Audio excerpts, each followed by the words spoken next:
Robots took my podcast, man.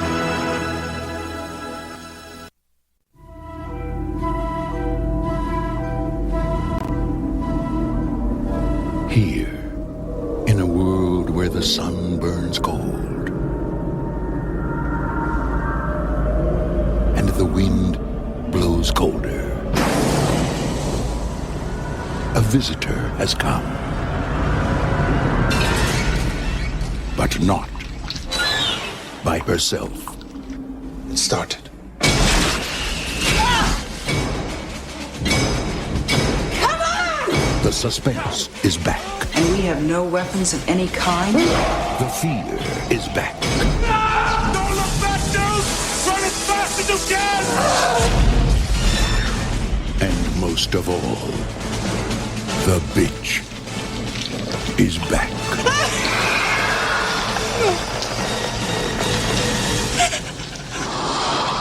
Alien 3.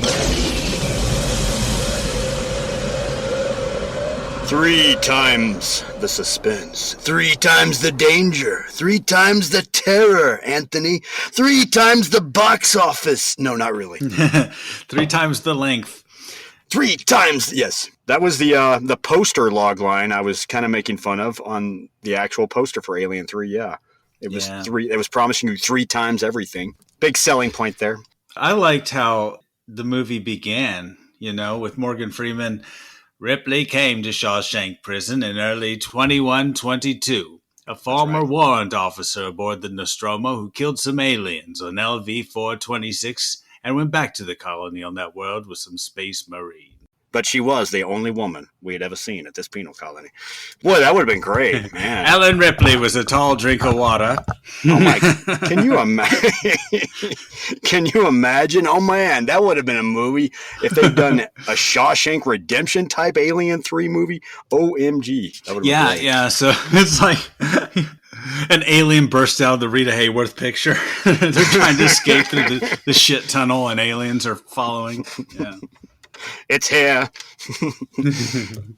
All right, let's see. 3, 2, 1. Welcome to our podcast, The Robots Took My Podcast. I am Jordan. And I am Anthony. Anthony, we're talking about a movie in our Odd Threequel series. Yeah. Our Threequel series where we talk about the third movie in the franchise. And Jordan, as we've discussed before, Threequels come in many flavors. Sometimes they are the culmination of a storyline, you've got the Lord of the Rings or something. Return of the King wraps everything up. Yeah, it wraps everything up. The Matrix 2 and 3 wrap everything up, basically. Yeah. Sometimes they're cheap cash-in. You know what I mean? Beverly Hills Cop 3. Yeah. Sometimes they're trying to reinvent the franchise. Mm-hmm. Or, I don't know. The third movie is oftentimes there's a lot of pressure on it to do something. But here, this episode, we get to explore a threequel, Alien 3, in the lauded Alien franchise, of which it is not the last movie. No. Not the only franchise even in this universe. This franchise never went anywhere after this movie. This killed it. Did nothing. It killed it completely. But anyway, so who is the some great producing talent behind this movie, right? Walter Hill. Right. Brandywine Productions, made up of Walter Hill, Gordon Carroll, and David Giler, who were involved with the first 2 movies and as producers as well on the first movie. Yep. To preface, man, Walter Hill, we all know Walter Hill also as a director, right? Writer-director. And there he is really impressive. I mean, my God, this guy made the fucking Warriors. This guy made Streets of Fire. Well, this guy made 48 Hours and another 48 Hours, Anthony. Another. He made another one. I say that because Walter Hill might come up in my notes later on. Anyway. And so who did the special effects in this film, Jordan? My goodness. Oh, the great Richard Edlund. And I believe this was his company, Boss Film Effects, who had already done great stuff on Die Hard and Ghostbusters. And Richard Edlund came out of Industrial Light and Magic, the George Lucas company behind Star Wars. that they started behind Star Wars and still continues to this day as a thriving effects company, ahead of its game always. But yeah, Richard Edlund, no small potatoes, genius of a man. I mean, the dude could write Chinese, play guitar. I mean, just genius, man. I mean, this guy's a scientist as well as a effects guy, but also really good with practical effects, blue screen. And this was a different approach to making the alien in this movie compared to the other two previous movies. Yeah, and we'll get into that in a little more detail later. And the director the person who finally ended up directing this movie was David Fincher. Yes. Where do we know David Fincher from, Jordan? Well, his career never went anywhere after this movie. He went right back to music videos. No. No, David Fincher. If Madonna's career was doing better at the time, probably, but yeah. Yeah. No, David Fincher, genius director, I will say. Directed, later went on to do 7 after this. That was where he recovered and kind of took on his own identity as a director. And we saw as the audience, my God, this guy's got something to show us. This guy's got vision. He also directed The Game with Michael Douglas. I mean, that movie. Fight Club. He definitely has a visual style, Panic Room. I mean, he is no stranger to dirty environs and claustrophobia. And, I mean, he definitely has a visual style and I'd call him an edgy director. I guess his personality, but more so the topics he tackles. Edgy on all levels above, including his. I heard he was very intense back then as well. But he had vision, man. He's an intense director. He was a younger guy back then. At the time. Yeah. But yeah, I mean, man, and I believe he really was a fan of the other two movies as well. That was what made him want to do this. I think he really wanted to bring something to it with his own vision. Yeah, so we will explore that and just the interesting behind the scenes a little bit later about this movie. Yes, so many notes I have. I will tease that. This promises to be an interesting threequel episode, Jordan. I don't know. I think so, we'll Anthony. So anyway, how does this movie begin, Jordan? In deep space, once again. We are inside the Sulaco ship, and for some reason, because of some emergency situation, we see something has crept into the sleep, the suspended animation chambers that they're already in from the last movie. Hicks, Ripley, and Newt, and Bishop. Well, So Hicks, who is, I guess, sort of the love interest, sort of Marine from the end of the last movie, and Bishop, half of Bishop, the android. How dare, that's mean to say, Anthony. Jeez. Hey, man, sorry. Half a synthetic. Good God, man. I know. And Newt, the little girl, are all escaped the horrors and the aliens from the second movie. And now they're on the second ship. They're on the ship and they're heading back toward Earth or wherever they're going. Right? Yeah. So that's where we left. Everyone's in these cryopods. And that's where we left off. And this movie picks up right where the last movie ended. Minutes later. Pretty much, yeah. It almost seems. Is it minutes later? Is it even years later, like the first movie where she was just drifting? I mean, for 57 years. Yeah, I don't think so. I think they were on track. So I don't know how long. Weeks, months. I don't know how long it takes to travel in this universe. But yeah, something has crept into the cryopods, as we already see in the opening credits. As the credits are going by, they cut back. We see the acid for blood creeping into it, so we know something's up. Well, this is an alien movie, so we pretty much know it's a face hugger, I think. Yeah, it's a pretty much a given. It would be if it were a gremlin or a ghoulie or something, that would be a little shocking. But I think we can assume it's a face hugger. So then, I think because of this, the Sulaco reacts and basically puts them in an escape pod, basically to get rid of it, because I guess the ship maybe must know that something aboard is not right and it needs to get rid of it. I'm guessing that's what's going on here. So it descends to another planet nearby. The reason you're guessing, Jordan, is because it's like a choppy montage that's interspersed with credits. So that's true. It's giving you a little bit of information. And you have to put it together yourself, but that's kind of what we gather. I'm surprised we didn't get a title song here, with the way it's cut. The movie begins with, the 20th Century Fox music, which kind of bleeds into a note, like a horror music note. And a title song by Sinead O'Connor. Yeah, exactly. It's been Alien 3 for so long since you left me here in deep space. And that was a number 1 in Ireland only. Yes. So we get this weird chanting music as the escape pod careens toward the planet. And the planet is, we get 2 text crawls in case you missed it. You know what I mean? I don't know if one was I don't know why that is, but the Fiorina, which is the Fury 161, which is a planet with a mineral ore refinery and a prison colony. Right, a penal colony, yeah. Penal colony. Or prison colony, yeah. Maximum security prison. Yeah.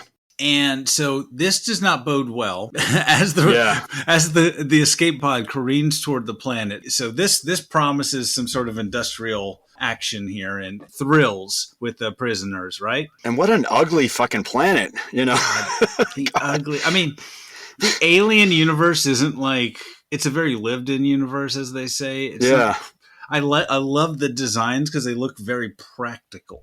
They do look real and lived in. That's what's beautiful about the Alien movies. Always, no matter how they're good or bad or whatever. Even Alien Resurrection had a look. Definitely. But yeah, I agree. But yeah, so it's good models. I think that as the ship comes down on this planet and matte paintings, I believe in the effects at this point. They got a miniature and they mat in an actual actor when they're towing this thing in to the prison station, and which is owned by Weyland-Yutani as well, as we find out. Goddamn, Weyland-Yutani is the big corporation in this universe that owns everything. Freaking what is this is Jeff Bezos here? What is this? Yeah, it's like Amazon sponsored everything, even the beer, the coffee that they drink on the ship. It's like that thing where Pepsi makes like kitty litter, fast food and soft drinks, whatever. You know what I mean? Like there's only like 5 companies in the world that kind of make everything. And Weyland-Yutani, kitty litter, shoes and lead refineries. They're in the business and military and Marines. And even military hardware that flies in outer space. Jeez, man. Everything. Like what don't they have their fingers in? Wish I'd bought some stock in Weyland-Yutani. Anyway, that's... Should have bought it now. So she's spotted? Ripley is spotted on the beach of this place by... Well, what happens in the movie is they come in and the prisoners find the escape pod. I don't know. Jordan and I watched 2 different versions of this, and we're going to compare. He watched the fancy schmancy, I got lots of time on my hands, director's cut, and I watched the plebe regular ass theatrical release, or at least whatever's streaming. To be fair to Fincher, it's not the director's cut technically. It's like assembled from what they cut out, essentially. Because Fincher apparently later on was not involved in the editing. He dropped out before they started post production. He quit, essentially, pissed off, quit. Yeah. Another story. Anyway. Yeah. So anyway, the prisoners look into the escape pod and it's wrecked, and everyone's dead except for one person, which is Ripley. Our star, yes. Our star. Star co-producer, Sigourney Weaver. So they kill off the cute little girl, Newt, right? Yeah. They kill off the love interest, Hicks, from the last movie. I hate this too. I hate Bishop that they is did all this. wrecked, right? Yeah. Presumably. And then there's a face hugger in there, which is eyeing their dog, the prison dog. Yeah. So everything you liked about the last movie, they kill immediately. Yeah. They get rid of these people. They're inconvenient to the new script. This really hurt me kind of that they killed him off, because I loved Hicks and I loved Newt. Man, you just thought they were going to be a family after that, right? I know. That would have made a good story, wouldn't it? A family fighting the aliens. Yeah, why not? What? I don't understand why they had to deviate from this. I really don't get it in every bit of research anyway. We need an axe. We're just going to cut any threads we have to the last movie that was tremendously successful and arguably one of the best science fiction films of all time. You can only justify this as a story as Ripley. This is maybe a nightmare Ripley hasn't woken up from yet. Maybe she's still in cryo sleep on the Sulaco, Nope. Maybe this actually didn't happen. It happened, Jordan. It actually happened. It didn't happen. I'm in denial, Anthony. It's not fair. The prison warden, played by Brian Glover, English actor, is addressing the population of 25 prisoners, right? Yeah. Why, Jordan, are there only 25 prisoners? I mean, yeah, it's a small penal colony, I guess. And well, these are all rapists and murderers, basically. Yeah. People we can all identify with as the audience, you know. No, not really. Some of us. The budget only allows for 25 prisoners. I'm sorry.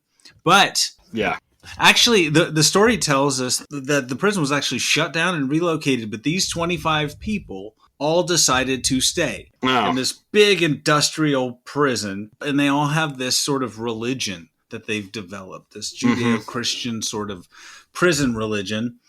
And they've all decided to sort of stay there and be celibate, and nothing has ever happened on this little prison colony. Yeah. This is shades of another draft of the script, too, kind of bleeding into her. But yeah, they're all about this religion. They've all taken a vow of celibacy, even though there's a woman about to come into the prison. Yeah. To test their faith.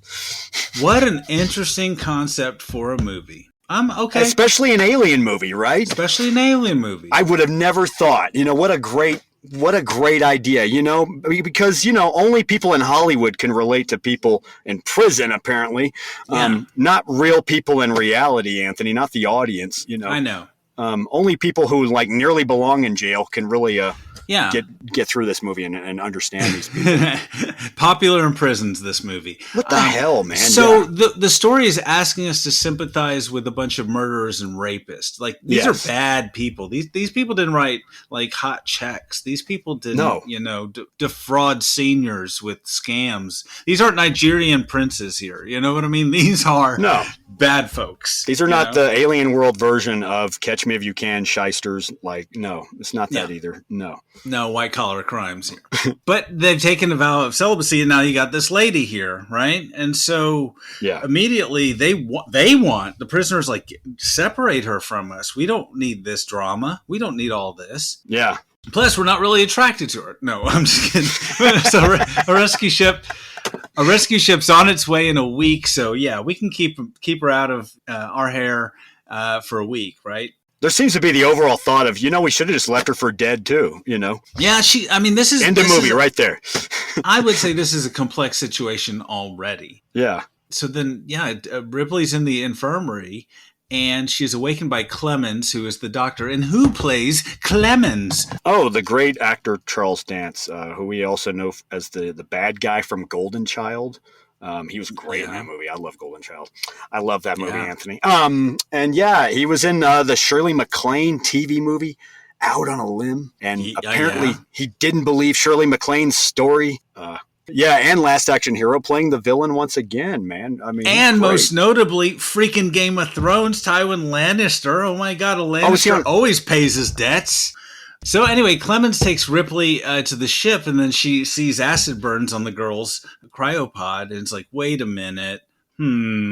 Yeah, because he tries to say that she drowned in her oxygen or her CO2 or whatever, or something like that. She drowned in the fluid that she had to breathe for the cryo sleep. Yeah. Later on, we see that, he explains how the girl died, but we're seeing oh, wait a minute here. This movie is sort of an investigation that begins to solve a mystery that everybody knows what it is. You know what I mean? You already know who the killer is. You see him standing there behind the curtain with the knife, but we have to find that killer. This is like CSI, but you already know how it's going to end, right? Exactly. Even complete with a gross autopsy scene. On the little girl. Oh God, this scene is. Ugh. Yeah. It wasn't done on the real little girl Carrie Henn because she had grown up by then. But they had a cast of her on the movie, her body cast, and they took from that mold and made a really looking realistic version of her. I think it was Greg Canham's people, effects people that did it, because he was really good at that kind of thing. But man, it's graphic. It's Cronenberg-esque almost. Without sci-fi elements. It's just really they're hacking into, and this is David Fincher land here, Seven, right? They're hacking into her chest cavity with this saw. It's really, you don't see it, but you don't need to see it. It's that one of those off-camera things, which makes it even worse because you have to imagine it. It's the same in this version too, and I remember the theatrical version not really being much less cringeworthy. It was still very cringy, but it's not any different here, honestly. There's nothing added to it here. The version I saw, yeah. Ugh. Yeah. It gets under your skin. It sticks with you. It's probably the worst kill or goriest thing that sticks with you from the film. Jeez. Yeah. Anyway. So then one of the prisoners sees a dog with what we know to be face hugger marks. Right. And then Ripley asks to see Newt's body and to check it for a possible contagion. Like, hey, she thinks it's cholera or something. You know what I mean? And so then they hack through the body and all that, and it's really gross. And then Clemens isn't buying this cholera crap because cholera hadn't been around in 200 years. You know what I mean? But he goes along with Ripley's request, and she wants the bodies incinerated. So he's kind of like, okay, whatever you want, Ripley. Let's cut up these bodies. Let's burn them and all this other stuff. And then the warden is like, what are you doing? What is going on here? So anyway, okay, in the version I watched, a xenomorph bursts out of the dog, right? And you see this new kind of alien, more of a 4-footed, less humanoid alien that's a lot more svelte and thin and graceful. I thought it comes out of a calf, right? I thought that they caught. Was it a dog? In your version, they did. Oh my God, I'm so confused now. Okay. But yeah, it comes out smaller. It's not like the facehugger size, though, the way it comes out. Yeah, it's smaller. It doesn't come out of a person. So we find out eventually that the xenomorphs, the aliens here, take on the form of whatever, or they, I guess, absorb some sort of DNA. I don't know, something. Yeah. Wherever they sort of take on the form of, or the attributes, whatever it is, host that they were, gestating inside of. You know what I mean? That was something previously hinted at in the original movie in Alien, but they never quite came to fruition. And of course, they really did it well in The Thing later on. The remake of The Thing, they did it. Yeah. But this time the alien, yes, exactly. It takes on even more so of its whatever it inhabited. So in one version, it's a dog. In another version, it's a cow. It's a bull. Okay. Deal with that. I mean, anyway. So anyway. Man, I'm wondering now, is it different? Was that big different? Anyway. Yeah, I don't know. We'll talk about that probably a little bit later. So then Ripley walks right up in the mess hall with all the prisoners with their heads shaved and wearing some unflattering prison clothes. And then she sits across from Leonard Dillon, played by Charles S. Dutton, the great Charles S. Dutton. And where do we know Charles S. Dutton from? He was in my favorite movie, Surviving the Game with Ice-T. But he's also from the TV show Rock. But apparently he got this part because of Sigourney Weaver. He was friends with her husband, and she kept promising him a part in the next Alien movie she did. Yeah. And he thought she was full of shit. And by the fourth time she talked to him, she said, "Oh, we're finally doing an Alien movie. I'm going to make sure you get a part in it." And apparently true to her word, though. Sigourney Weaver's good faith. Charles Dutton got hired in this movie. So, Sigourney Weaver got everyone hired in this movie. She knew a lot of British actors. No, but he was also in Rudy and Seven later on. Fincher 7, he plays a cop. I forgot he was in Seven later on. That's right. He's in everything. He pops up everywhere in the 90s. Great actor, though, Charles Dutton. Great actor. And so he plays sort of the de facto leader of the prisoners, the pastor of his flock, as it were. Yes. And but he's also not a good guy. He reminds her that, hey, I've raped and killed women. You know what I mean? And so he's trying to make her feel not wanted at the cool kid table in the lunchroom. This is after she's trying to thank him for what he said at Newt and Hicks's funeral before they were incinerated. Yeah. Very emotional, moving moment. Anyway, but yeah. And this basically goes nil because, she's not going to blend in with anybody here. So once again, depressing. They have their little church and they just want to practice their life of solitude here. Yeah. And now she wants to come hang out in the lunchroom. And so then Ripley seduces Clemens. Does she? Or is it the other way around? Well, that's some smooth game from Clemens because he looks surprised. He's like, what? And she's like, I've been in space a long time. Like, if you get my drift. 57 years counting. I ain't had a man of 57, maybe 60 now. I don't know why Ripley sounds like a hick now, but yeah. Hey. Like somebody at a singles bar, but yeah. She got to get hers. Yeah, they didn't have time to step in. So Ripley had it in her mind. She's like, wherever we land next, I'm going to get some. Oh, prison? Whatever. All male prison? I'm there. I'm there. I'm nailing the first thing that comes my way. So they do the sex. They do it. Then there's a prisoner cleaning a vent who gets killed by an alien. So the kills have started here, right? Yeah. And Clemens gets out his giant magnifying glass and goes to investigate another kill. And then he confronts Ripley, who is back in the ship's escape pod, stealing the pod's little black box, the flight recorder. Right. And Clemens catches her and he's like, I might be in a maximum security prison with a bunch of rapists and murderers and thieves, but this lady is trouble. You know what I mean? She sure is snooping a lot. I just look at his face is just like, I can't trust her. Yeah. And so it's just really weird. So I guess, and I like the chemistry between Charles Dance and Sigourney Weaver. What do you think about their pairing? They do have some good chemistry. It's just so brief and it's weird for an alien movie because we never seen, I mean, other than the deleted scenes from the first movie that I know of, where they imply that Ripley and Dallas had something going on. Yeah. And they implied that, it's weird. And then, we saw her, it kind of implied that her and Hicks had some chemistry. So yeah. I guess this is even more sexual than before though.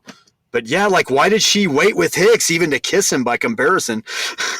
I guess he's the most respectable guy in this prison colony in deep space. I mean, but that is realistic. If you're a man or a woman or whatever, you gotta get some. After floating around a while, yeah, you're going to be hurting to get some.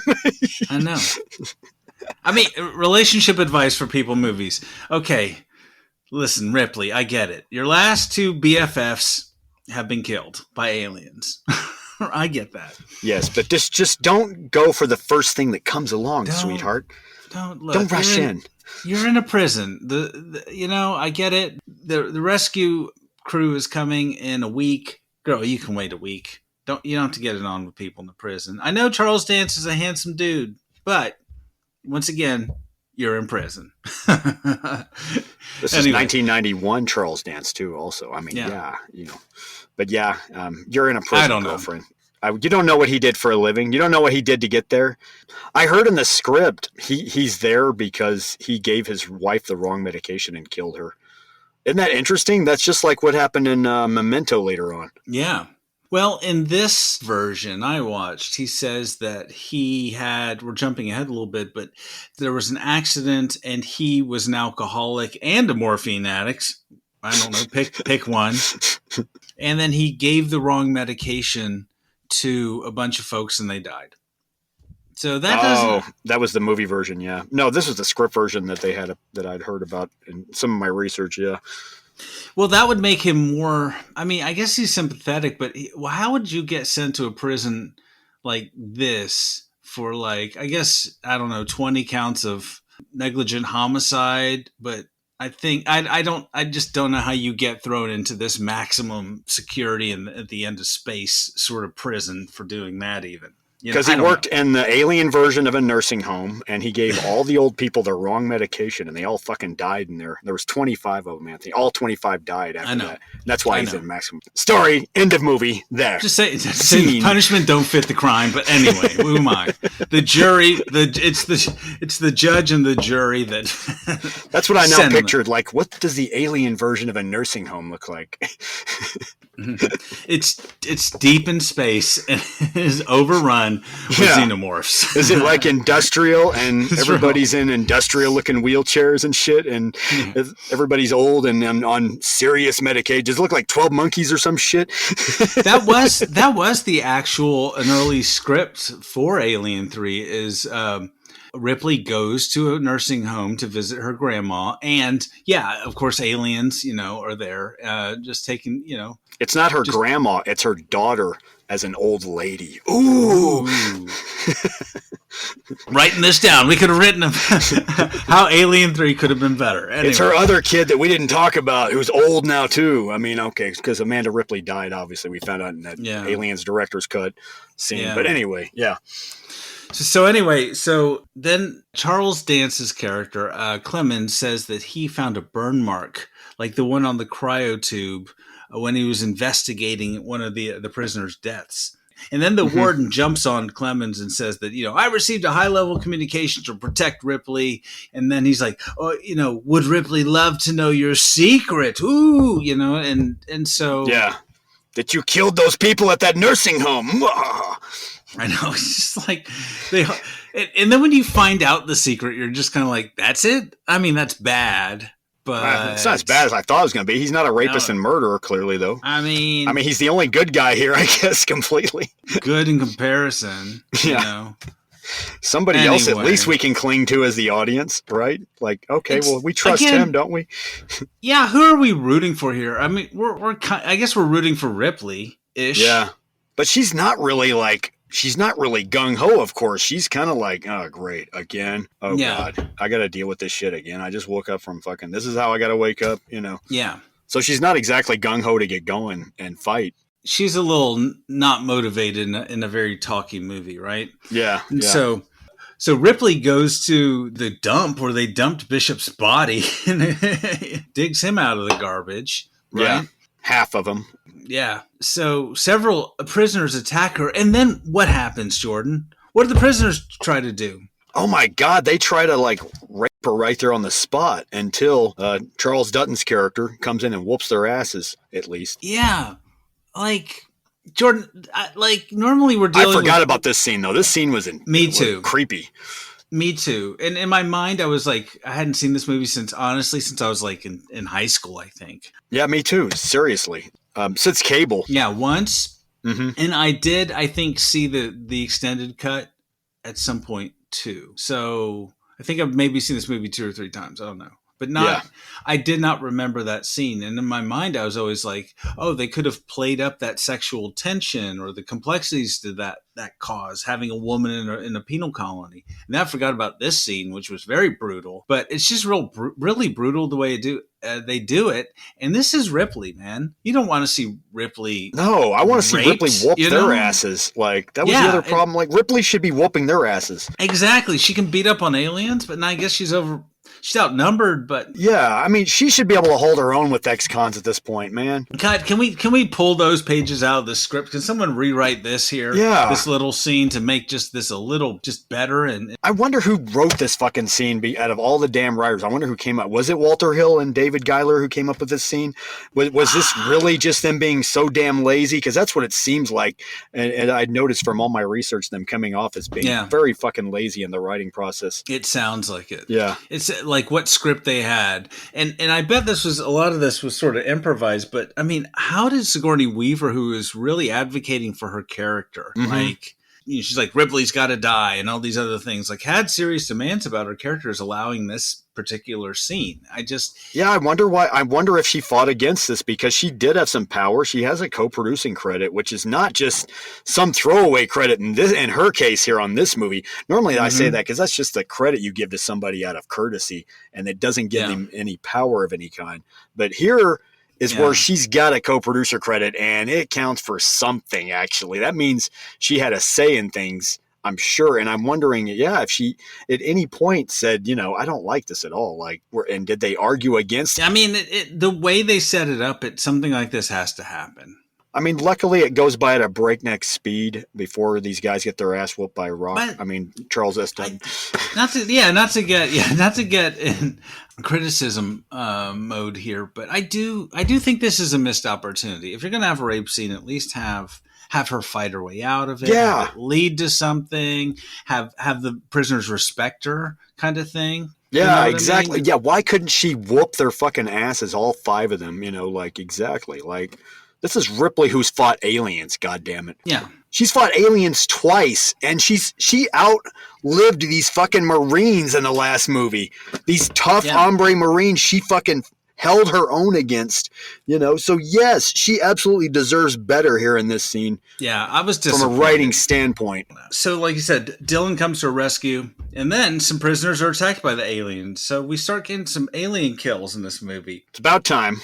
Yeah, but it's kind of like meh. It's meh. Yeah, they're gory but not suspenseful. I mean, does that make any sense? Maybe because we don't really care about them at all. We don't really give two fucks because they're convicts. They're convicts. They're rapists and murderers in this this penal colony. This is not just like you said. This isn't just like some con men. And Jordan, I'm about to be really culturally insensitive, and I will probably get canceled for this next comment. But all these British prisoners look the same to me. You know what I mean? And they sound the same to me. They all look like they studied at Cambridge. They're all British. Yes. There's one or two character actors that you really recognize, but the rest are like Nigel number 4 and Terry number 3. Paul McGann, one of the Doctor Who's, yes. playing one of them even, notably. Yes, he plays, he has sort of a less important part, I guess, in the version I watched, but he plays sort of the crazy dude. Apparently, in the script version, his character made way more sense. Like, he was this guy who was This is not even in the version I saw either, by the way. But in the script version, he was like this guy who was obsessed with the alien and started to become like the alien. And he started to kill people, and they couldn't figure out whether it was him or the alien. There was this interesting whodunit dynamic going on. Well, I mean, we're solving it. That makes more sense. We're already solving a mystery that we already know. People are like, what's doing this? Yeah. And Ripley's not telling them. She's not telling Clemens or the warden or anything. It's like, hey, there's these freaking aliens. And then you're kind of like, why? Yeah. Because Ripley and the rest of the franchise will tell anybody who will listen about these aliens. Do you know? Yeah. They kind of wouldn't listen to her, but goddamn, they're coming. They're coming now, Anthony. Yeah, I know. This is all this. You look at all this bullshit. You think it's so important. You can kiss all that goodbye. God damn it. Yeah, exactly. That's what she said in the last movie. She was serious as a heart attack, telling you, "You're right, man." I mean, that's another thing missing from this movie. Ripley's chutzpah. Yeah, that got left on. that was left on the ship when they ejected. Was Ripley's chutzpah? She's like, "Did my chutzpah make it?" No, I'm sorry. That was the original title, by the way, Ripley's chutzpah. But anyway, she connects the remains of Bishop's body up in order to access the ship's records, the black box. And we kind of get a cameo from Bishop, I guess. Is it really his voice, Jordan? It's his voice, right? Yes, it is Lance Henriksen's voice, but that's a puppet version of him we're seeing right now. Yes. All puppet in this scene, why couldn't they just do the same thing with Newt and Hicks for that matter? Just have the puppet version of them show up in this movie at least. Yeah. Oh my God. Yeah, But half this movie Lance Henriksen didn't have to be in. His puppet version shows up with his voice. Easy, one day of work, bam. All he had to do was show up and record, "Ripley, my eyes are not as good as they used to be. It's very dark in here, Ripley. That information's hard to obtain." Okay, cut, Lance, you're good. You can go home now. Thanks, buddy. It's like whenever Lance gets a part, he's like, "Do you want dummy Lance or do you want me to show up?" Yeah, you want the animatronic Lance or you want the... Animatronic Lance is like half as much. And you're like... But he does bleed white fluid, so, I mean, you gotta watch that. When Lance Henriksen did that TV show Millennium, half of him was animatronic in that whole show. Fun fact, it was half him was Stan Winston, animatronic. No, I just made all that up. Of course not. Here's a funner fact, Jordan. I actually met Lance Henriksen. I remember when you met him, and then when I met him, my experience wasn't as good as yours. So I was. Here's what I recall: is I remember we were at Texas Frightmare, one of some horror convention. Yeah, and it was being held at one of the hotels there, and over off LBJ, I guess. Yeah, somewhere up there, where no man's land. There'll be monsters. No one knows what's over there. Anyway, just nothing but hotels in that area. Hotels, and so I'm at the bar getting a beer. Shocker, and I'm wearing a shirt with the Thai beer on it, Shanghai, I think. It was, that's what it was. It was Shanghai. And he's like, "Hey, nice shirt. You've been to Thailand?" It's like, "Oh yeah, have you?" He's like, "Oh yeah." And I wasn't really paying attention. It's like, oh, cool. Later, I had this little brief conversation with some dude, kind of half talking to someone behind me. And I walked over, and then Jordan was like, OMG, that was Lance Henriksen. I peed myself. And I was like, oh, shit, it was. Yeah, he was like ready to be your friend, man. I go out, talk to him at the pool before that, and I bring up the embarrassing trivia that he was going to play the Terminator, and the whole conversation went sour after that. No doubt, Jordan. I mean, who wants what to an be idiot I am. reminded of jobs they didn't get? I know. I was stupid. I'm sorry. Remember how you could have been in like another giant franchise and starred in Terminator? Remember that? He's like, yeah, thanks. Yeah, that's exactly how the conversation went down, and that's when it went down. Until I went to Thailand for a year, and just to get away from that. And yeah, then we see him later on. We're getting a beer in line, and we're like, yeah, he's like right behind you in line, and he's like, oh, you've been to Thailand too? The hookers are great, aren't they? Yeah, no, I was like. No, he didn't say that. I'm just made that up. I'm sorry. I give him two finger guns. I'm like, you know it. Yeah, y'all were fist bumping his shit after that compared to my experience with him.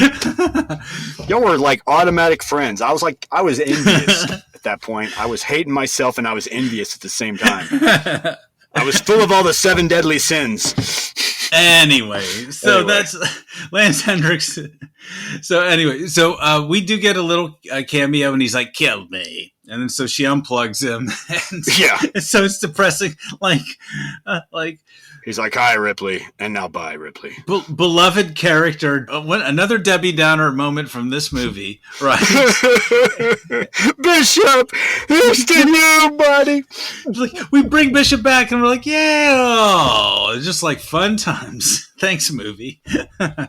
I know, and that was the point in the movie when I was waking up again when I first saw it. Even I actually nodded off a lot when I saw this in the theater back in the day. That was the point. I was like, "Oh, Bishop! Yeah. Bishop! Oh, Bishop's here. Okay, cool. Oh, now he's gone. Okay, bye. Now he's gone. Damn, barely Bishop. Yep. Now you see him. Now you don't. No, you don't. God damn it! Not even barely even get Bishop. I know. What the fuck? This movie. I got beef with you. This movie. If I could talk to you like a person, level with you. Yeah. You kill off Hicks, you kill off New, and then you barely even give us Bishop. And then what do you give us some lame cameo coming at the end? Pre-spoiler, sorry. Yeah. I mean, just this movie, why? Why this movie? Why even exist? I know. Movie take a knee. Like, we've been following you. We're going to give you a little grace. You're a threequel, so... expectations are low here. There's things I like about this movie and hate, but goddamn, compared to the first 2 movies, and I get that following up a movie like Aliens and Alien is probably a tough act. I can probably understand that part of why David Giler, and Walter Hill and Gordon Carroll were, like, very reluctant to go back into this shit. Yeah. Because they were probably like, how do we even top the last 2 for the audience? Yeah. What more can you do? I mean, you're just killing the beloved characters from the second movie. That'd be like if Karate Kid 3 killed off Mr. Miyagi. You know what I mean? Yeah. In the third movie. Yeah. Like he had to die some bad shit death. Yeah. That it would suck, right? I mean, yeah. Just like you gotta keep what people love from the previous movies in the series. I mean, yeah. So we got Bishop. If nothing else, we got Bishop because we just had Ripley, and then, so she's got to carry this whole movie herself. Then we get Bishop. We're glad to see Bishop. Don't get me wrong. Love Lance Henriksen. Glad to see Bishop. Yeah. The ship's synthetic. I mean, artificial person. I'm gonna get canceled for saying synthetic. Yeah. Sorry. It was the 90s, Jordan. They were saying synthetic back then. It's like in Blade Runner, if you say skin job, that's like racist sounding. Family podcast, bro. Family podcast. But anyway, so one prisoner survived the alien attack, and he says, "Oh, I saw this dragon and whatever." And then Ripley's like, "Okay, guess what, Warden? There's these aliens." Finally. And he doesn't believe her, which is... You've got somebody who crashes from the freaking sky with half an artificial person. Clearly some shit has gone down, and you're going to doubt, and then people are dying everywhere, right? And he's still a skeptic. What the fuck? What world movie did you come from, dude? Yeah, exactly. I think you came from the wrong prison movie. I think you came from an outtake of like Tango and Cash, you know? No, I don't buy this. Oh no, there's these aliens, and they bust out of your chest, you know. Oh, wait a minute. You trying to tell me there's aliens coming all left and right killing these people? Is that what you're trying to tell me? Why is yours bigger? Genetics. Listen to our Tango and Cash commentary track. Free plug. Our commentary for the movie. You can sync it up with the movie if you want. It's on YouTube even, folks. It's on YouTube. So anyway, Ripley asked the warden, is like, did you have any weapons? He's like, yeah, this is a prison. We got tons of weapons. No, we don't. we have like kitchen knives and fire axes, man. Yeah, this is what's weird too. I don't understand why they don't. I know why they don't have weapons. I mean, behind the scenes, I know why. But yeah, logically in this movie, yeah, a maximum security prison without weapons. What? But I kind of like that. It raises the stakes, and it's like if done well. And I'm not saying whether it's done well here, but that concept of having to fight aliens with no weapons, that's pretty interesting. Right. They got to survive off fire and their wits, basically. Yeah, you got to outsmart. Very primordial, but it's not, I don't know. Yeah. No, I know where you're going with this, Jordan. We'll probably dig into that a little later. And so anyways. What are they going to use, Anthony? Harsh language? Yeah, I think that exactly. To quote the second movie. Going to wag their finger at the aliens. That's right.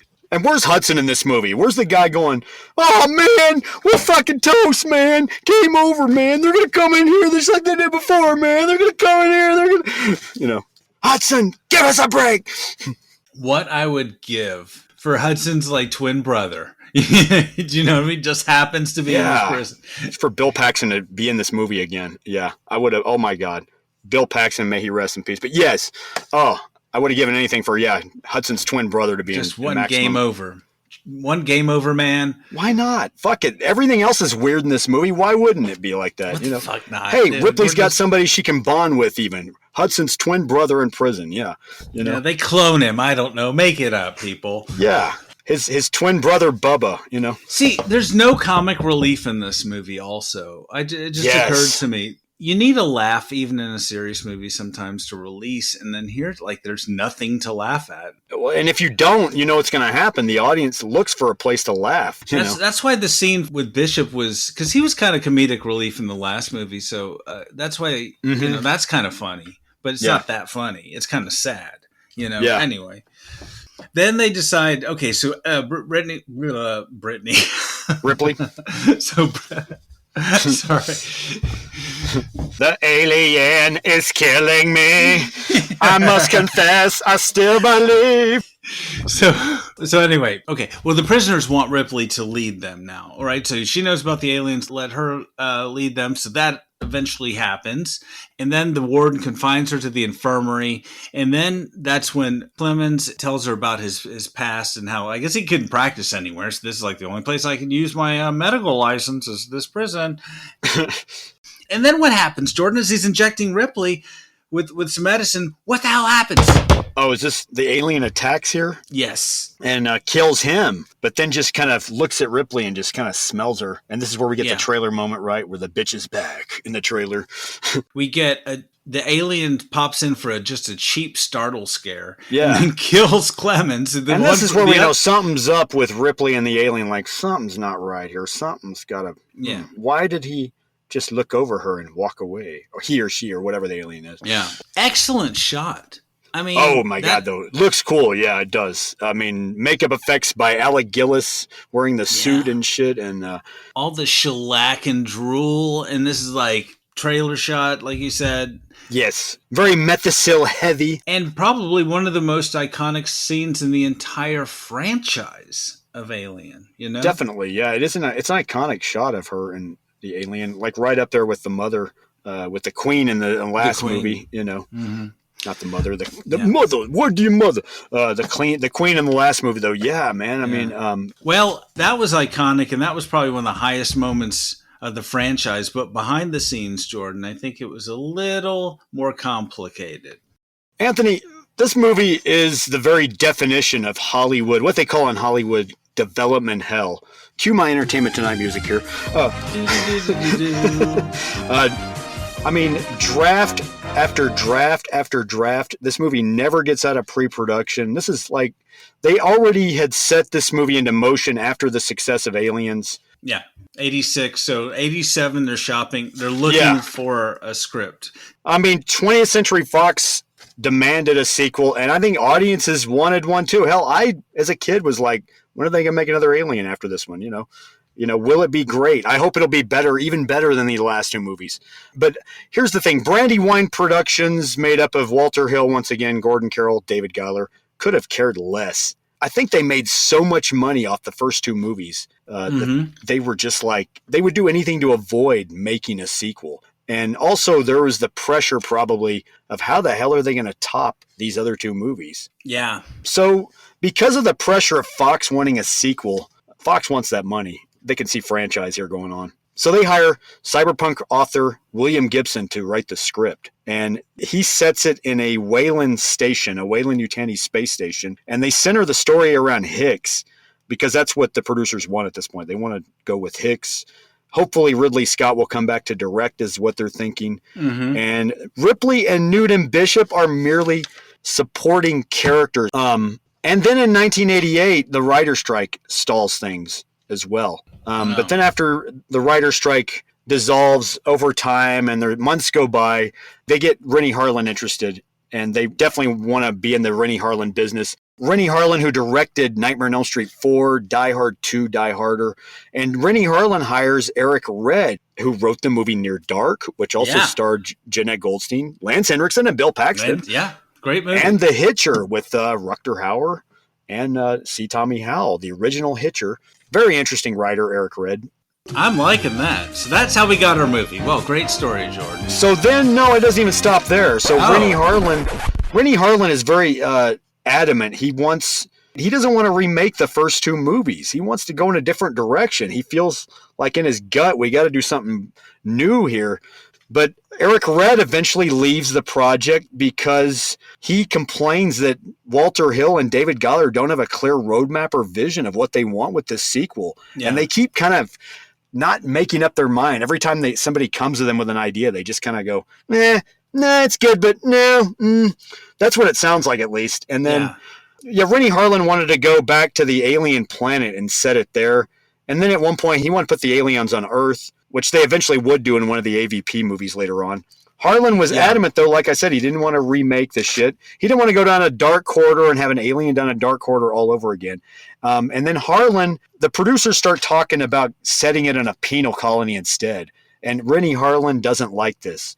He says, you can't have these bad guys. The audience are going to relate to the bad guys, these convicts who are rapists and murderers. No one to root for. Yeah. No one to root for. He actually is against this idea, and this is when he walks off the movie and goes off to do Ford Fairlane instead. Oh, yeah. Well, upgrade. So they hire David Twohy. Twohu? I might have said his name wrong, yeah. He did Chronicles of Riddick. Oh, that's right. He later did Pitch Black, so he did he's no small potatoes here. He later did well for himself, obviously. The Fugitive, yes. Wrote Waterworld. Yeah, one of the many writers on The Fugitive. The Arrival, yeah. Pitch Black. That's another development hell. Anyway, he wants to. David Twohy is hired to write the script. He sets it on a penal colony. Twohy gets to meet with Sigourney Weaver because he actually brings up the fact that nobody's even asked Sigourney Weaver to come back yet or anything. And his draft has Ripley back in the lead. And Hill and Giler are like, no, we never bothered to ask her. You know what? Why don't you go talk to her and see what you can drum up with her, huh? Okay. Oh, man. Pretty much this is what happens. I mean, honestly. And then Twohy thinks he's going to direct at this point because they're giving him so much input. Meanwhile, they hire another screenwriter. John Fasano, who Hill knows from Another 48 Hours, the sequel to 48 Hours. I promise you, Reggie, it's not going to be the same this time. He gets wind of this, that they hire another writer. He's pissed. He goes to Fox and Brandywine and complains, and he's like, what, and they actually shoot back at him with, well, we hired him to write Alien 4. Whoa, already? Yeah, and he's like, we haven't even finished writing 3. Why the fuck are you hiring to write 4? Literally, this is the Hollywood bullshit that is going on during the behind the scenes of this movie. It's just, it's got a hot property. We're gonna milk it. We just don't know which teat to milk. You know what I mean? We got all these teats, and we don't know. That's a terrible analogy. I'm sorry. An alien should burst out of that analogy. It's total Hollywood bullshit here. This is how movies don't get made, just because of stupid crap like this, basically. Yeah. So he finishes his draft.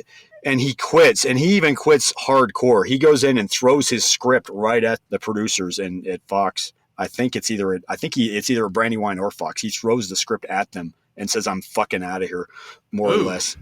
And then they hire Vincent Ward, the director of the time-traveling movie The Navigator, which is I remember seeing this movie when I was a kid. It's a very interesting visual movie, and it does show some promising director in that movie, but this just shows how disorganized. Yeah, he's a New Zealand film director. Yeah, before it was cool. So Vincent Ward and John Fasano and Cocaine conceive of a movie where Ripley Cocaine. Was that credited? Yeah, there's more about this coming also too. No, Cocaine is uncredited here, but Vincent Ward and Cocaine and John Fasano conceive of a movie where Ripley's lifeboat from the Sulaco lands on a monastery planet made of wood, like a cathedral-like planet full of monks. Just made of wood. Made of wood, yeah. I don't know whether it's oak wood or what kind of wood in outer space, but... Yeah, what kind of wood do they have? Just imagine a giant Death Star made of wood. That's essentially what we're talking about here. Not joking. I'm not making that part up even. That's crazy. So they start designing things, and they're starting to build sets at this point. They start getting serious about this draft, for starters. So they start designing these sets made out of wood. Wow. At Pinewood Studios. Yeah, at Pinewood, exactly. And Barbara Schock is the assistant to Vincent Ward, and she would go on to bigger and better things as a producer. But she has noticed that Vincent Ward's got problems. He's got problems with cocaine and problems keeping shit together. He's got problems with his life, and he is out of control. And probably acid, because like What Dreams May Come was a trippy ass movie.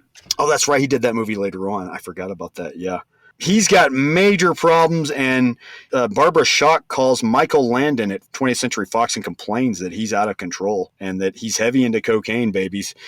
It's the 80s. In his defense, it's the 80s. Well, it's 1990 at this point. Never mind. Then he has no excuse. Quit. So it's the 90s. The 80s are over. All right. 80s are over. This is 90s cocaine now. A lot of cocaine in the 90s still. 90s. So Vincent Ward is fired as director. And the weird thing was that the studio actually tolerated all that up until she said something. Yeah. they didn't actually even step in and go, this guy's got problems. I don't know. He might be a liability. In this wooden alien movie, somebody was like, wait a minute, like wood? Like, yeah. No, the people at the studio were like, this must just be a part of his process, let him do his thing. So then they hired David Fincher. Never heard of him. Who is David Fincher? What was he doing before this? David Fincher, comes from music videos at this point. He's directed the Madonna Vogue video. He's directed the Janie's Got a Gun video for Aerosmith. Yep. A lot of visual flair in these music videos. I remember growing up with his music videos, and you could see, like there was talent there just visually. They all look cinematic, these videos. So not surprising he went on to bigger and better things. And at the same time, Sigourney Weaver tells 20th Century Fox that she wants Ripley to die in this movie. Like, I think she wants to be done with her at this point. Yeah. It's like, why do actors always want to kill off their, characters? Especially, I guess, in the third sequel. Because didn't Harrison Ford want Han Solo to die? Yeah. In another odd threequel, Return of the Jedi, yes. Yeah. Harrison Ford wanted Han Solo to die after he came out of the carbonite. If he'd had his way, he would have keeled over after Leia had brought him out of the carbonite, probably. That's probably how it would have gone. He would have had a great death scene, and he would have martyred himself for the greater cause. They call it threequel-itis when a person wants to murder the character in the third version of a movie. These actors always say the same thing. Like, I don't think that the character should do anything more at this point in the story. But is it really that, or is it just really the actor's just done with the character? Come on, let's be honest here. Yeah. Well, everyone wants a glorious, memorable death as well as an actor. You know? Yeah, and of course actors love death scenes. I mean, yeah. But Sigourney Weaver wants Ripley to die, so this changes things in the story. John Fasano starts writing a second draft just as they hire Larry Ferguson from Hunt for Red October, notably. I think, and The Fugitive again. This is like a who's who. Like everybody worked on this. I know. It's like, this is like literally like I say, the definition of development hell. What every movie does not want to go into because it's just some kind of weird limbo you're in, where things don't get done, So Larry Ferguson brought in to rewrite. Fasano finds out because he's never informed that they hire another writer. This is because Fincher wants another guy to rewrite the script. I think Larry Ferguson comes on because of Fincher. So Fasano, of course, understandably quits because he finds out they've hired another writer on top of this, like without even telling him. Good business, yeah. And Larry Ferguson gets $100,000 a week and asks for hookers in the deal and gets those as well, apparently. What? I'm not making that up. So wait, this is more interesting than the movie itself. I want to see the making of Alien 3. See, that's what I mean. Is it not? This is not. That's why I had to take notes about this because I found this more interesting than the actual movie. Just Hollywood excess. Yes. I mean, you say 80s, but yeah, this is Hollywood excess going into the 90s as well. Yeah. Same difference, yeah. Wow. And then on top of that, you talk about more excess. I mean, Rennie Harlan even had a pay-or-play deal for Alien 3. So he still got paid even after he quit. Wow. I mean, that was about like he's got a good agent. $1 million deal, I think, that he had. Yeah. That was after Nightmare on Elm Street 4. Man, that's a lot of cocaine. Oh, my God. That could buy a lot of blood in Hollywood.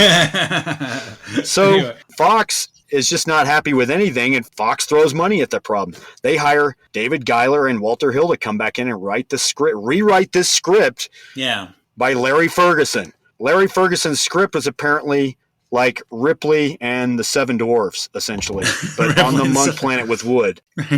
Maybe the hookers had an influence on this story. I don't know. I got it. But no, I heard, speaking of the script, and I don't know if I heard watching one of the featurettes that there was no script per se. Yeah. When they start, essentially, there is like only 40 pages locked in. They were just filming things, and the studio was like on a day-to-day basis, really. Walter Hill handed in a script that was completed on October 10th, 1990. And Walter Hill... A day that will live in infamy. And apparently Barbara Schock was his assistant at this point, and she saw how lazy he was writing the script. He would copy dialogue off TV shows, apparently. Oh, my God. And then he would even give her scenes to write, action scenes to write, or even storyboard. Uncredited, mind you. And then they hand in this script on 10/10/1990. The day time travel was invented. Fincher hates the script. He fights with Giler and Hill over it, and it becomes a bloodbath of a fight. Wow. Because he's fighting with Walter Hill and David Giler, who are the producers, and they're just like, you don't talk to me like this, but he's understandably, dude, you just made my other script look like crap, and I was ready to begin, and now we have nothing here. That was his argument, I think. Was we had a script, and now y'all rewrote it and made it shit. Now I have nothing to start with. Yeah. You took out all the wood and you put it in a prison. So get this, Fincher flies in Barbara Schock's boyfriend, Rex Pickett, to London to rewrite the script because he's got really good ideas of how to fix things, at least. Out of his own pocket, he flies him there to rewrite the script, puts him up. That's out of Fincher's own pocket. Yeah. That's how much Fincher cares, at least. And he wrote Sideways later on. He did, yeah. Notably with Paul Giamatti and Thomas Hayden Church and all. And Rex Pickett told Fincher how lazy he thought Giler and Hill's script was, too. He said, I think Hill and Giler are just a couple of hacks resting on their laurels in Malibu. Wow. It's a dig. That was in an email, apparently, to Fincher, and that email apparently got out, and Hill and Giler saw it and were pissed. Hill collects all of the Rex Pickett drafts and has them shredded because they were going to start with that script apparently to shoot. Yeah. And then, oh my God, long story short, Fincher begins production with 40 pages of script locked in, and it's all just the Hill Geiler script rewrite. 40 pages that are just approved. So yeah, he doesn't have a script to begin with. They begin shooting what they have. All the sets have to be redressed from the Wooden Planet Vincent Ward version because they're still going at this point. They can't stop. Yeah. What a mess. They shoot, and there's rewrites on the set as well. I think Fincher does best he can with the 40 pages and extending stuff. And he's a new director also. Like this is his first feature. Yes, this is his first Hollywood movie out of the gate. He's used to doing smaller stuff. Well, smaller, I mean, not somewhat smaller. He was doing $1 million car commercials where they spent $1 million to make shit look good for a minute, you know. And yeah, music videos were expensive, but yeah, this is his first Hollywood movie. Damn. And this is how it's going. It's just crap. It's no wonder it was hard for him to talk about later on. Yeah. He's pretty much disowned and disavowed this film. He has completely. And they shoot and they shoot and they shoot, and then they stop production. They put everything in mothballs because they stop and they say, we need to see if this all is going to cut together as a movie. Oh, shit. So they stop production and they hire Terry Rawlings, editor from the first movie, to come in and cut this movie. What the hell? And I think Fincher is involved in reshoots, but by the time they get to the main editing later on, because they have to do additional shooting. And by this point, Sigourney Weaver's hair has even grown back. It's starting to grow back. And if they're going to make her cut it again, they have to pay her $40,000. Wow. So instead, that's an agent. That's an agent, right? Because that was that's a deal good contract. When she cut her hair for the movie, she said, "I have to get more money for this," because she's getting paid. She already got $4 million. She had long hair. It is depressing when you chop off all your long hair to that length. I mean, instead of paying Sigourney $40,000 though to cut her hair off, they hire Greg Canham and spend $16,000 to have a bald cap made for her. Oh no, they didn't. Yeah. Oh man, no, they didn't. For additional reshooting. Well, Jordan, that's more problems than you could shake a face hugger at. That is a mess. I mean, just to wrap up the story, though, there was a lot of confusion here of what to make this movie. I mean, right down to when they released the trailer. They put out a trailer around the time they were still wrapping up shooting. Yeah. And the trailer kind of gives you can go back and see this trailer, folks, by the way. It's a teaser, and they imply that the aliens are coming to Earth in the trailer. That just shows you that they don't really know what the fuck they're doing here once again. But it's kind of a miracle anything came out of that. Wow. You got to admire Fincher for coming out with some kind of movie at the end of it. But apparently Fincher left when they were done with all the additional shooting, and they started cutting the movie. Fincher completely quit at that point. He said fuck it, because he was done. Listen, I'm out, bitches. Yeah. So the editing on this movie, he had nothing to do with on either version, really, technically. Well, and half the movie's in editing, really, or most of it. Yeah. Most movies are made in editing, exactly. That just shows you once again. Wow. Speaking of movies, back to Alien 3, already in progress. Sorry, yeah. Development hell that Alien 3 was in. We're back in the movie. So then we get our... Every Alien movie has like a map scene where they try to figure out where the aliens are and where they're going. Mm-hmm. And we get that. And then Ripley figures out that they can burn the pipes and drive the alien into, and we only have one alien, into a reinforced bunker that stores all this flammable toxic waste, right? Yes. And so they start mopping all this flammable toxic waste around, and Jordan, check the fire exits, because I think we're going to have a fire in this movie, because they're just sitting and mopping toxic. Oh my God. It's like alien death or just like flammable toxic waste death. Like that's going to probably stick with you for the rest of your, I don't know. Anyway. Did the stunt people make the actors do the job for them on this part? I don't know. No, just joking. I picture some lawyer popping out. It's like, have you been exposed to burning toxic waste at a Wayland Yutani facility? Call us. Anyway.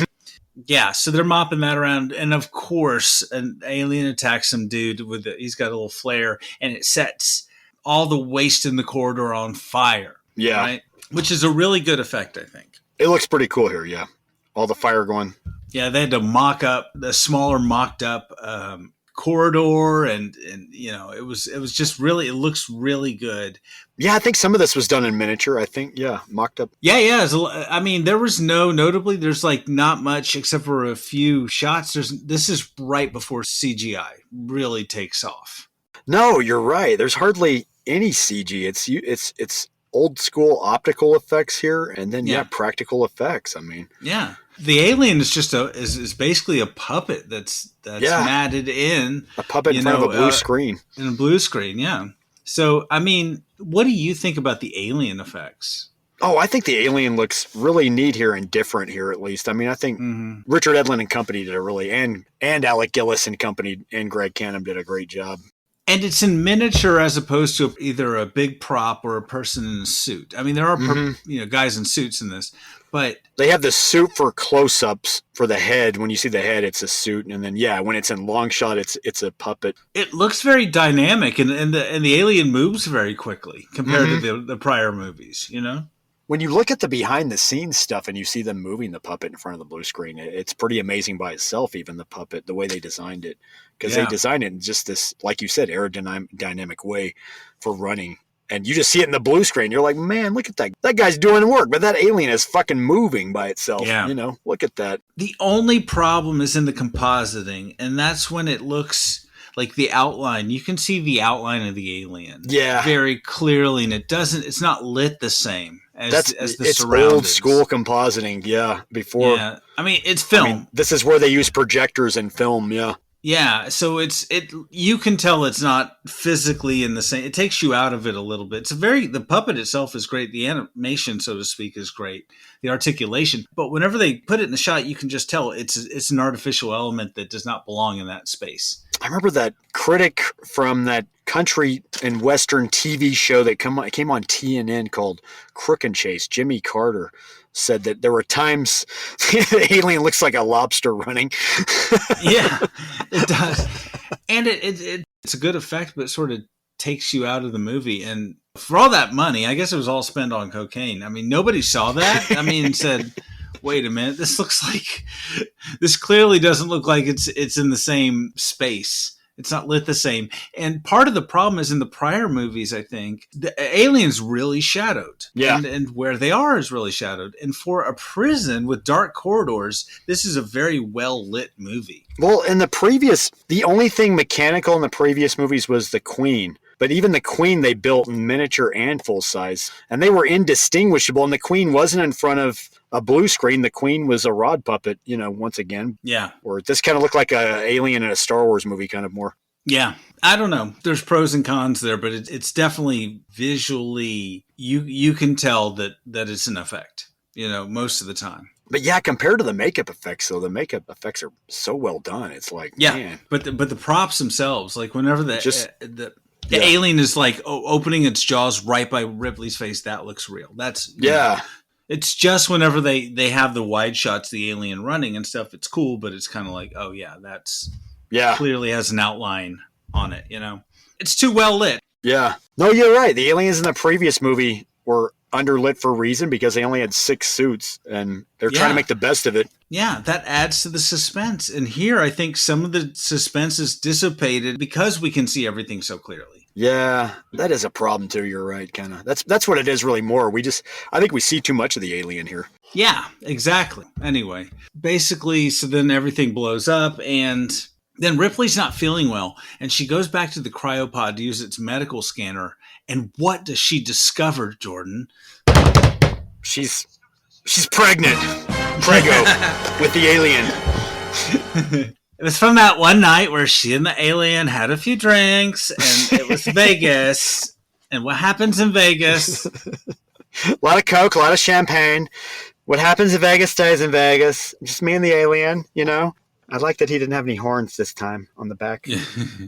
But apparently the alien was on the Sulaco the whole bloody time, Anthony. God damn it. I know, damn. God, what the fuck, man? And then there was a face hugger there the whole bloody time. The whole time. The last movie never fucking ended, ever.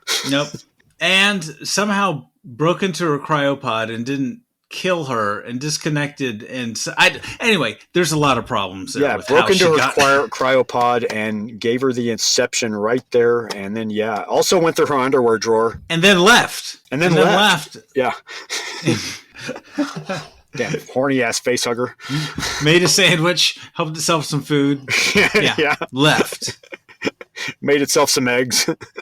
So anyway, but she's like, "Oh my god, I have an alien inside me," but the movie doesn't really have time to dwell on the implications of this. It's like, a thing that makes sense. And then we're on to the next scene. Well, we were leading up to this, weren't we? Yeah, I mean, it's sort of anticlimactic. I don't know. And then Ripley tells Francis Aaron, who's played by Ralph Brown, an actor I promise you've seen in everything. Yeah.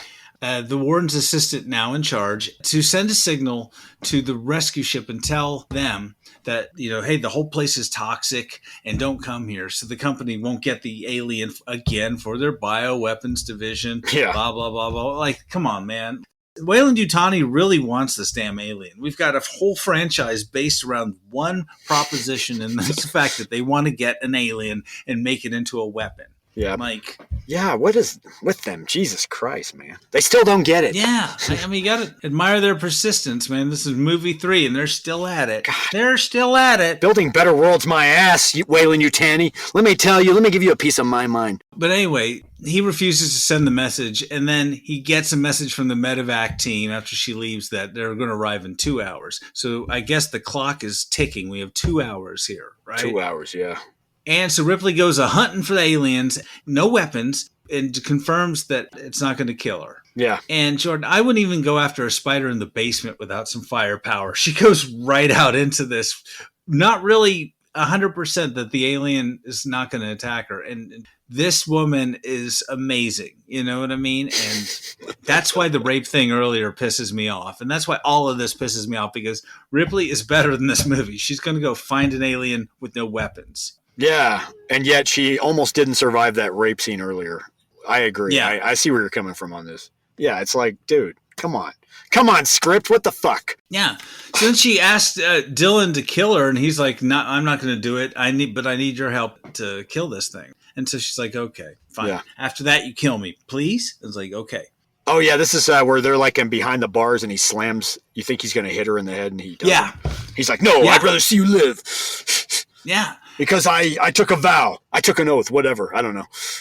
Like, there's a story here. I get this, but I mean, emotionally, I don't know how I felt. I wasn't where I needed to be for whatever reason. I wasn't like, oh my God, Ripley's going to die. It was, yeah. I don't know why. It was just like, okay, that's a great scene where he fakes like he's going to kill her and doesn't. But still, you're like, okay. When I first saw this as a kid, I don't know if I brought this up earlier in the podcast, but a kid had spoiled it for me already who had seen it the night it opened. He went on opening night to see it. Son of a bitch. I think it opened on a Wednesday or Thursday night when it came out. And yeah, I went that night because he came right to me and said, Jordan, I just saw Alien 3, blah, blah, blah, dies. We're getting there, folks. Anyway. Yeah. But yeah, and I'm like, well, I would have slapped that little kid. I thought you were my friend, man. I said to him, yeah, and then I slapped the shit out of him. I was like, how dare you? How dare you, you fucker? And then I took the gun from the kid that brought the gun to school. And then, no. That's more interesting than this plot. No, but I was like, man, I was kind of hurt that he told me that. We were friends, man. I was like, why would you tell me that, man? I didn't want to be mad at him for telling me either, of course, because we were kids, but I was like, just hate it when people spoil movies. So I go to see this movie going, when's it going to happen? I'm in anticipation. Yeah. When's it going to happen? It's going to happen here? Oh, no, okay, it didn't happen here yet, but this is what it's leading up to. Okay, now I know how it's going to end. Thank you. Yeah. So Ripley tells all the prisoners, we have to kill this alien, and they're like, we're about to get rescued. What do we care? Yeah. And she's like, you don't get it, bro. You guys are expendable. Don't you know who this is? Have you not seen the prior movies? You know what I mean? And besides, just because we have 2 hours doesn't mean this thing's not going to kill all of us. It killed, a whole ship, a colony, some space marines, and we're in a threequel, so the body count has to be higher than all of that. That's right. 3 times that. 3 times. 3 times the body count. So they hatch this little scheme, and I won't say that just because everyone in the movie's British. Everyone's English in this freaking movie. And except for Charles Dutton and one other guy who's faking an American accent. But yeah. Yeah, exactly. And Ripley. Apparently Paul McGann was supposed to be like that, and then they said drop the accent, and was like, oh, okay. It's like, nah. So he squeals like an Englishman in that one scene with Ripley, like, I saw it. Anyway. So anyway, it's like they're going to lure the alien into a lead smelting chamber, and there's going to be this piston and all this shit. It's quite complex, right? Yeah. And so they have to lead the alien in, and using themselves as bait and block off exits. And it's quite complex, something to be orchestrated in 2 hours, right? But they do it. And then the T-800 says, I cannot self-terminate. You must do it for me. Oh, sorry, wrong movie. Sorry. We're getting there. Sorry, wrong movie. Rescue crew arrives in ominous hazmat suits, and Dylan stares the creature down and uses himself as bait. And so he sacrifices himself, and they pour molten lead over the creature, Jordan. But then what happens? So the creature survives?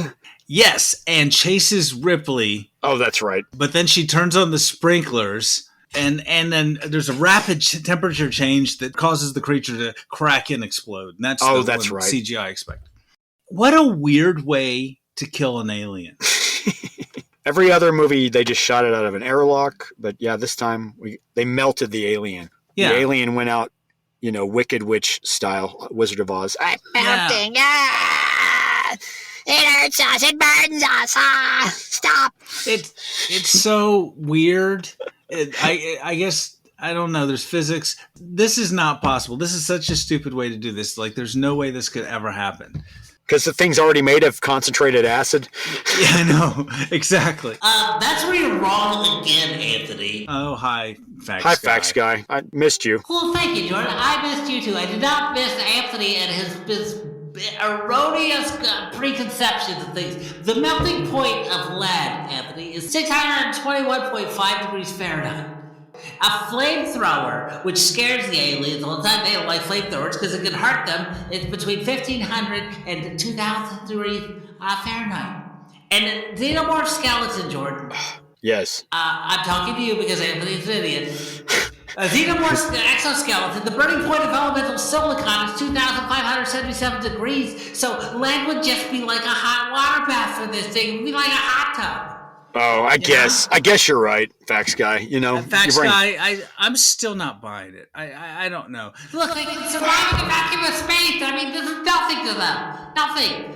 I mean, And by the way, check out my new podcast. It's called Insignificant Details, where I take details that initially seem insignificant and prove that they actually are quite significant and important to bring up. Yeah, but Facts Guy, you're right, but it doesn't help the story any, Facts Guy. I'm sorry. It doesn't help. Yeah, Facts Guy, get out of here. Doesn't help the story here anymore. You adding all that to this doesn't help the story any. It's anticlimactic. I mean, it's like the alien breaks. I get they want an extra jump scare at the end, but it just sort of weirdly shatters because they douse it with water. And I get that, but it's weird. Your brain has to do some extra work. It should normally have to. But an anticlimax is what would happen here, Anthony. Sorry. It's completely, that's exactly what happened. It would be anticlimactic. Anyway, but I mean, yeah, I don't know. But you forgot the cameo here. Wait, is it Bishop? No, not really Bishop. Just a guy who looks like Bishop. Just, one of the men who looks like Bishop, Lance Hendrickson, like you said. Oh, yes. He shows up, but it's not Bishop, Jordan. Who is it? He's just somebody who looks like Bishop. He's here to be a friendly face, that's all. He just to help the ending better for you, help you ease through the ending here. Jordan, let me play Facts Guy here for a minute.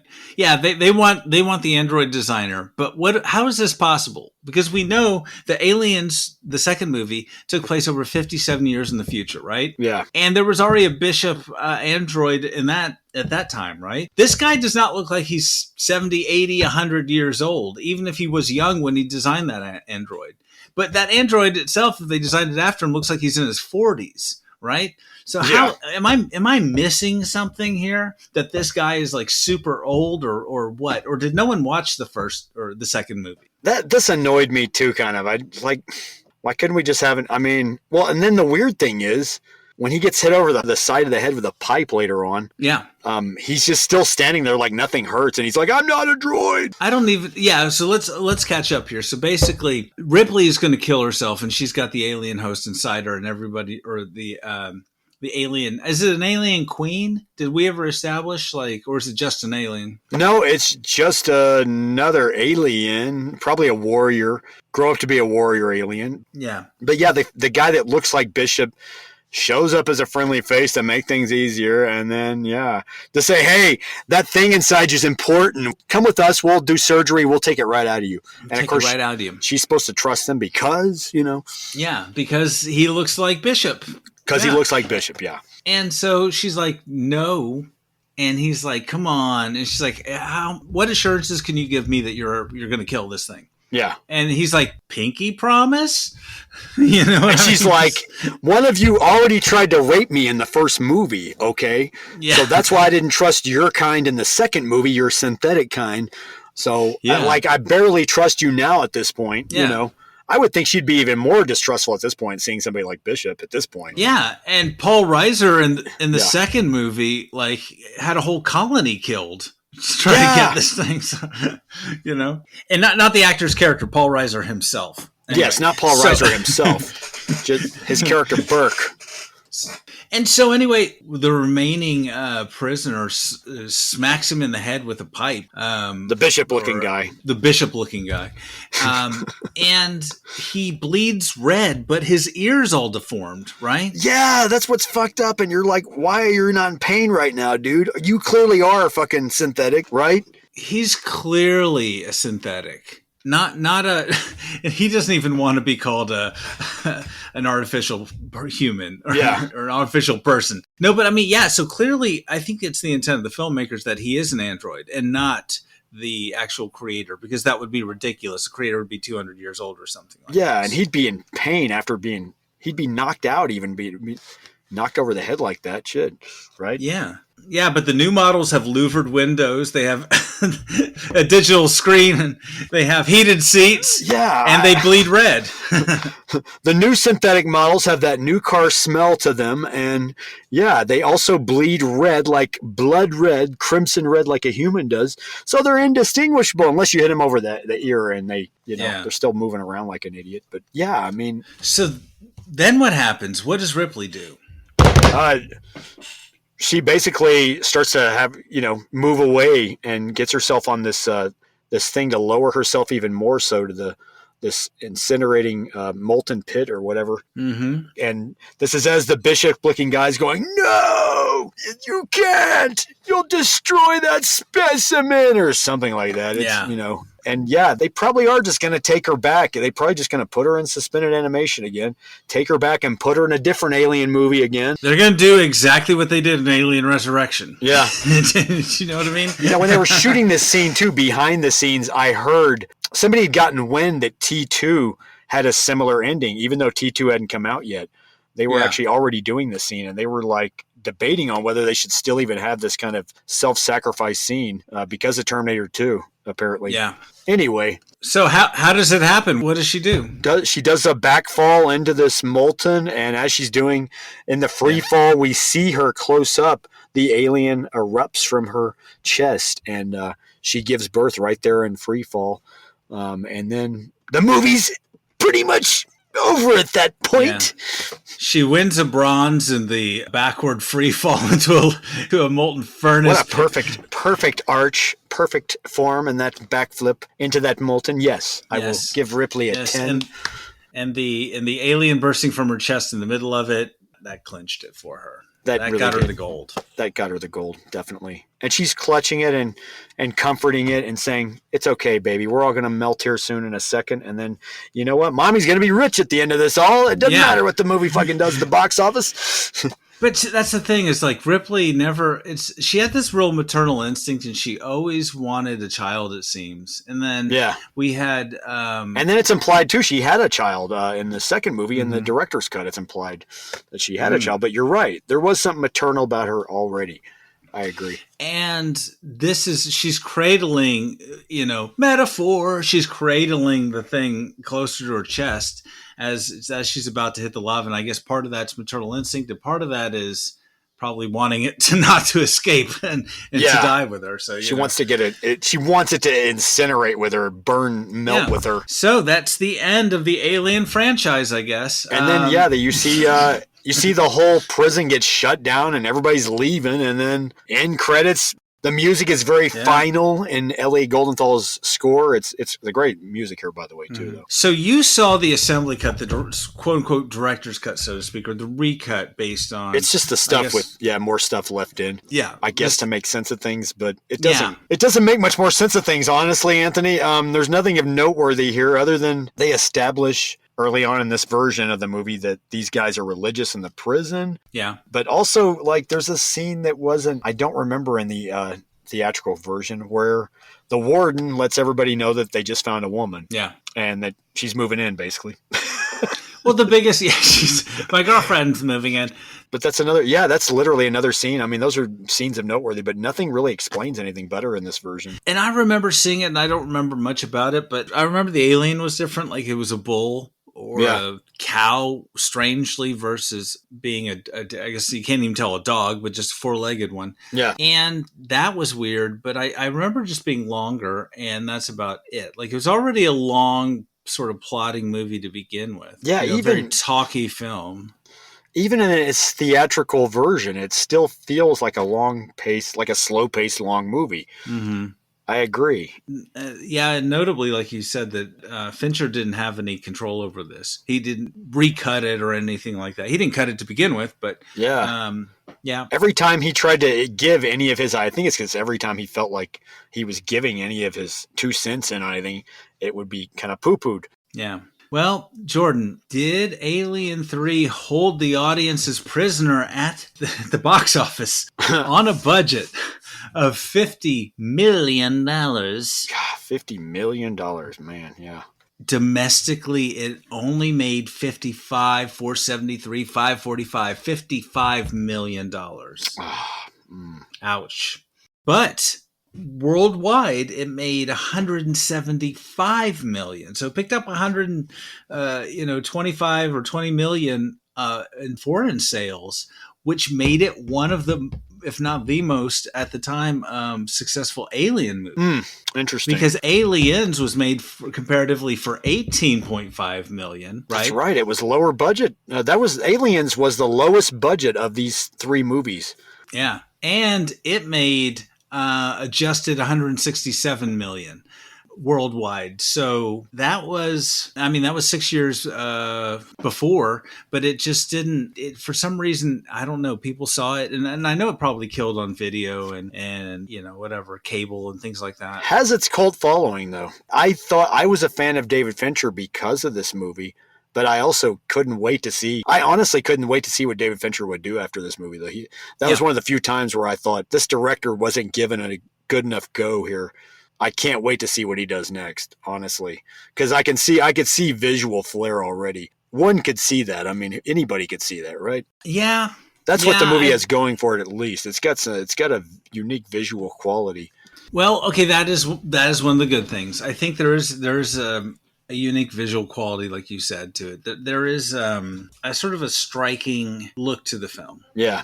But I do in the same way think it's sort of dull, visually uninspired and visually dull. Yeah. Do you know what I mean? It's industrial, and that's not part of it. That's our whole time here is in like really gritty, dirty rooms. Yeah. And at the same time, I'm sort of mixed, like everything on this film. Like, I think the effects are great, and I also think they're compositing's a little dated, like I said.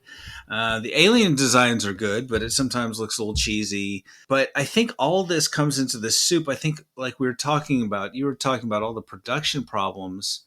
It ends up making this movie not much of an actual alien movie. Yeah. What do we want from an alien movie? We want to see some kills. We want suspense. We want tense moments. And this movie doesn't really have a lot of those things. Mm-hmm. It's like an in-name only sort of sequel. Because it's also a prison movie on top of that. Yeah. We feel trapped on this island, not in a good, or this planet, not in a good way. Yeah. I'm waiting for the rescue crew. I'm just like, when are we? Right. It's like a nightmare with no relief at all. I mean, it's like one bad nightmare that you got after eating something heavy for dinner. Yeah.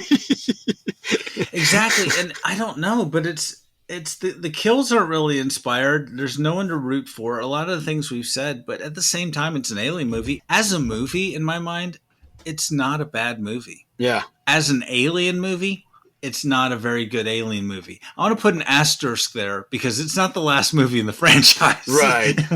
Do you know what I mean? There's a point. I'm calling this as a point in time. I don't think I'm going to say it, though. I'm probably jumping a few reviews ahead here, but I don't think the Alien franchise got much more interesting until Prometheus. You know what I mean? Yeah. Until Prometheus came in the picture. AVP, I thought Alien versus Predator was not that great, and then I didn't even bother with the sequels because I was so irritated by that one. And Alien Resurrection, I've only watched maybe 2 times. Like, that's the thing, man. Like, here's the interesting thing. Alien happened and then Aliens came after. And Aliens really evolved the Ripley character from the first movie. And then and even in the theatrical version of Aliens, Ripley is maternal, very maternal towards Newt. And there is that story is still there, even in the theatrical version. And that's powerful. That really just makes the movie resonate on a deeper level. Aliens is like a maternal love story, really. That's how good it is. But like, this movie doesn't. It just doesn't hit there. I mean, it misses. I mean, there is that connection between Ripley and the alien, but it misses just the things that made the other movies great. The fear. This movie needs to be, it's a horror movie. It almost forgets it's a horror movie, and it's trying to be a prison drama or a suspense movie. It's not those things. It is a supernatural horror movie. It needs to remember that, I think. Yeah, you're right. It doesn't know what it is, this movie. It doesn't remember its roots enough. And I think it all boils down to the script. I really do like a lot of these ideas. I like the prison in a way. I like a lot of the actors. It just doesn't come together in the way it should. I hate to say it, the monk planet would have made more sense at least, because at least you might have cared about the damn monks more than you would the prisoners. Yeah. You know what I mean? Yeah, I don't know about the wood and all that, but the planet made of wood's a bit extreme, but something. I mean, we could rewrite this in many different ways. You know what I mean? But I think the core elements are interesting, and they can remain. Even the prisoners or monks or whatever you want to do. It could have been, I don't know, of a stranded ship. And then now, we're going to get rescued. Oh wait, you've got these aliens. A little tweak just to start the ball rolling in a different direction at the beginning of this could have sent it in so many different ways. I hate to say it, the blame has to go on Brandy Wine on this movie, and for probably what happened afterwards. Porn actress Brandy Wine? You leave her out of this. You leave her out of this, sir. Brandy Wine Productions, Walter Hill. It just sounds like Walter Hill was fucking lazy writing this script. I'm going to say it, exactly. Dude. And I expect better of Walter Hill, dude. I'm sorry. Yeah. I come on, man. You're getting paid that much money to write you're not getting paid to fucking dig ditches here. Come on, man. Fucking show some care here. Yeah, all the kills are telegraphed. This is really a weak script. Did him and everyone should have known better. I agree. Everyone should have done better, known better, do better. Did they really? Did Brandy Wine and Company and Walter Hill, Guyler, Carroll, did they all have so much fucking money they really did not have to give a fuck about this? Were they really that fucking rich off the first 2 movies where they wouldn't even give an extra fuck to go you know what? If I do this movie like this, I'll be even richer, Yeah. This will resonate with people, so I will be even richer. So we're landing on this as far as the threequel goes. It's a cash in. Is that it? I think so, man. I think this clearly was a cash in. Compared to Star Trek 3, the last movie we did, they cared way fucking more, From the producers, but maybe not Fincher. Fincher was robbed the ability to maybe make the movie he wanted to make with all the studio intervention. This is all Fincher aside, yeah. I heard they were calling him every day, calling him at midnight. They didn't trust him. They shouldn't have hired him if they didn't trust him. And here's the thing, too, I have to complain about. They're giving him notes that don't even make any sense on top of that. They're not even telling him anything that will add to it. They're just doing it as a power trip on him, you know? I mean, can the aliens breakdance? Yeah, I mean, can we have them do that? Fincher clearly gave more of a shit of making a good movie compared to the rest of these people, you know, at least to his credit. I know I've heard Fincher can be a screamer too on the set or whatever, but sometimes he just doesn't like to take shit from producers either. Sometimes he's just not afraid to argue with producers from what it sounds like. But I tell you what, speaking of, it was nominated for an Academy Award for Best Visual Effects. That's true. So, you know, I mean, that's something. It lost to Death Becomes Her, and that, wow. I guess that was some groundbreaking stuff in that movie. Yeah, I guess so. But it did win an MTV Movie Award for Best Action Sequence. So there's your consolation prize. All right, Jordan, what kind of rating do you give this movie? I give this... I did like this movie when I watched it on cable when I was younger. It kind of had a second life there. But, man, watching it again, I'm kind of irritated after... I mean, I don't know. Yeah, I give it 6 out of 10 alien dogs. Wow. Yeah, I just... I give it 6.5. I was thinking the same about 6. Yeah. I'm going to give it 6.5 just because of the production problems, that they pulled something out of this. Yeah. And I also liked it more when I was younger. Revisiting this film did not help it in my mind. I kind of had this image of the film as being a movie that was not like given it a fair shake, you know, and then maybe people need to revisit it, maybe. But really watching it again, I'm like, meh. And I didn't watch the extended version, but it's not terrible. Like, again, it's a good movie. It's just not a good alien movie. In my mind. And that gets it a 6.5. Ripley love scenes, you know, cameos from just a chopped up bishop, you know, from a beat up ass bishop. I don't know. 6 out of 10 half bishops. Half bishops. Bishop to alien queen. Man, after doing the research too, I realize it's just like, did studios think that we're stupid as the audience? I guess they do. Yes, they do. I guess they really do think, like one was quoted as saying, like, you know, all you have to do is film somebody pissing on a wall and call it Alien 3 and they'll go see it. You know, I don't know why you're taking this so seriously. Apparently they told that to Fincher at one point. Like, yeah. Well, that's because an early version of the script had someone pissing on a wall. That's right. For 20 pages. Talking about the alien and pissing on a wall for 20 pages. It went on. Oh, well. I feel like the rescue ship has come and we are getting taken off the planet. Thank God. I know. And so anyway, thank you all for listening. We hope you've enjoyed this. If you like this episode, listen to some other of our Threequel episodes. We do these occasionally. Or some of our other episodes, which are just about whatever movies and such. So, yeah, and if you are listening to this on a platform where you can like and subscribe, please do so.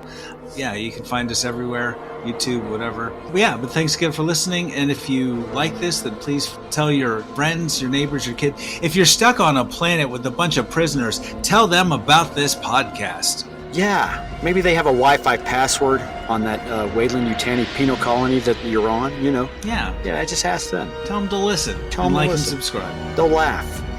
Hopefully. All right, Jordan. It's been great talking to you about movies. Boy, this was the oddest threequel of them all, I think, other than Superman 3 maybe, but yeah. I don't know. Howling 3 was pretty weird, man. Oh, that's right. I forgot what... Never mind. Yes, Howling 3 topped the cake. Never mind. That made this movie look like Citizen Kane by comparison. Yeah. All right. So, Jordan, this has been... The Robots Took My Podcast! The bitch is back. All trailers, clips, music, or any other copyrighted material are used sparingly, edited from their original forms, and used for the purposes of criticism, discussion, commentary, and education about these fine films.